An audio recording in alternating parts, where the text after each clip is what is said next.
দুনিয়ার রাজা বাদশারা অপরাধী খুঁজে শাস্তি দেওয়ার জন্য, বলেন কিসের জন্য?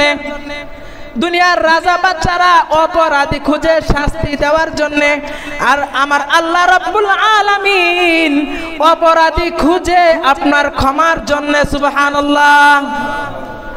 আমরা দিনের ভিতরে এই পরিমাণ গুনাহ করি, জমিন আল্লাহর কাছে আরজি করে, হে আল্লাহ আপনি একবার হুকুম দেন এই সমস্ত বান্দাদেরকে আমি জমিন উল্টাইয়া নিঃশেষ করে দেই। আল্লাহ বললেন, হে জমিন একটু তুমি থাকো, দেখি তারা আমার কাছে তওবা করে কিনা।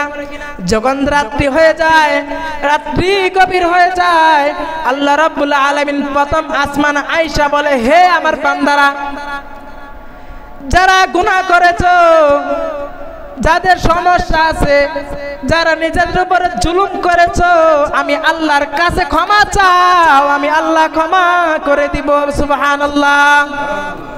আল্লাহ বলেন, যার রিজিক নাই আমার আল্লাহর কাছে চাও, আমি আল্লাহ রিজিক দিয়ে দিব।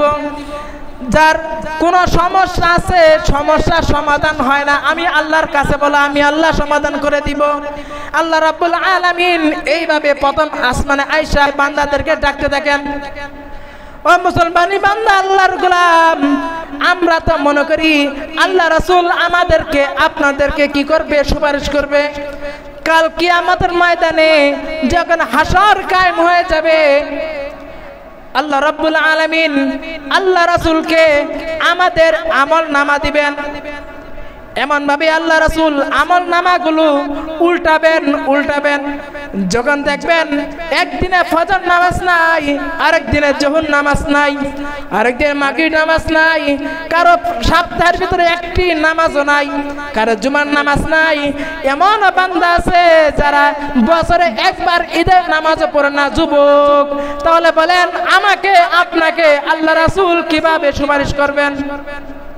একবার চিন্তা করছেন? আল্লাহ তাআলা বলবে, ইয়া রাসূলুল্লাহ আপনার উম্মতের আমলনামা দিলাম, ধরেন দেখে এখন সুপারিশ করেন। আল্লাহ রাসূলের কাছে বলা হবে, রাসূলুল্লাহ আপনার উম্মত, আপনি পাগল হয়ে গেছেন সুপারিশ করার জন্য, সুপারিশ করেন। রাসূলুল্লাহ আমলনামা দিছি, দেখে সুপারিশ করেন। যখন রাসূলুল্লাহ দেখবেন আমার উম্মতের ভিতরে 5 ওয়াক্ত নামাজ নাই, রমজানের রোজা নাই, টাকা সম্পদ হয়েছে, যাকাত দেয় নাই, হজ করে নাই, দাড়ি রাখে নাই, নবীর সুন্নাত মতে চলে নাই, ও যুবক তাহলে বলো আমাকে আল্লাহ রাসূল কেমন ভাবে সুপারিশ করবেন? একটু চিন্তা করছেন? আমরা বলি যে আল্লাহ রাসূল আমাকে সুপারিশ করবে, একটু কখনো চিন্তা করছেন যে কেমন ভাবে সুপারিশ করবে? আরে ভাই, বাজার তুমি একটা ব্যাগ নিয়ে যাও তো দেখি, তোমাকে মান্না কোনো বাজার দেখি না দিবে? হ্যাঁ, কোন দোকানদার বলবে, ভাই আমাকে 500 টাকা বাজার দেন তো, মাংলা দিবেনি? এখন দোকানদার দিবে না, আর আল্লাহ রাব্বুল আমাকে এমনিতে জান্নাত দিয়ে দিবেন। আল্লাহ বলছেন, কুল ইয়া ইবাদিয়াল্লাযীনা আসরাফু আলা আনফুসিহিম লা তাকনাতু মির রাহমাতিল্লাহ। হে আমার বান্দারা, যারা নিজেদের উপরে জুলুম করেছো, যারা নিজেদের উপরে গুনাহ করেছো, সমস্যা নাই, চিন্তা নাই, আমি আল্লাহ রাব্বুল আলামিনের কাছে ক্ষমা চাও, আমি আল্লাহ রাব্বুল আলামিন ক্ষমা করে দিব। সুবহানাল্লাহ। ওই মিয়া, তুমি যোহর নামাজ পড়ো নাই, 5 ওয়াক্ত নামাজ পড়ো নাই, ঈদের নামাজ পড়ো নাই, জুমার নামাজ পড়ো নাই, ক্ষমার মালিক কি আছে না? আছে, তার কাছে ক্ষমা চাও, আল্লাহ রাব্বুল আলামিন আমার সমস্ত গুনাহকে ক্ষমা করে দিবে। সুবহানাল্লাহ। আল্লাহ রাসূল বলছেন সবচেয়ে বড় গুনাহ হচ্ছে 2টা। 1 নাম্বার আল্লাহর সাথে শিরিক করা, কি করা?